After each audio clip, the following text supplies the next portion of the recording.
জাতীয় পশুর নাম কি? জাতীয় পশু তো মানুষই। আচ্ছা, ক্রাশ অর্থ কি চাচি? ক্রাশ। 5টা প্রশ্ন করবো, আপনি যদি প্রশ্ন থেকে 2টা বলতে পারেন, ঠিক আছে, তাহলে আপনার জন্য একটা পুরস্কার আছে, ঠিক আছে? আচ্ছা, করতাম প্রশ্ন। পারহান আচ্ছা, স্মার্ট অর্থ কি বোঝেন? স্মার্ট মানে কি? স্মার্ট হ্যাঁ। নমাজ আচ্ছা, স্মার্ট অর্থ নমাজ। এদিকে আন, এই পাশে আন, এই পাশে আন, এই সাইড আন, এদিকে আন। আচ্ছা, ক্রাশ অর্থ কি চাচি? ক্রাশ। ইসলাম ধর্ম হইতে পারে। আচ্ছা, ক্রাশ অর্থ ইসলাম ধর্ম। আচ্ছা, তারপর হলো আপনার জাতীয় পশুর নাম কি? এটা তো পারবেন। জাতীয় পশু। জাতীয় পশু তো মানুষই।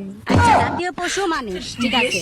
তাহলে জাতীয় পশু হলো যে মানুষ। আচ্ছা, তাহলে এখন আমরা তাহলে ধরি একটু জাতীয় পাখি কি চাচি? পাখি, জাতীয় পাখি। জাতীয় পাখি তো ইগল পাখি আছে। হ্যাঁ, ঈগল পাখি। আচ্ছা, চাচি কইছে জাতীয় পাখি ঈগল পাখি। তাহলে চাচি কয়টা প্রশ্ন করলাম? 4টা শেষ, তাই না?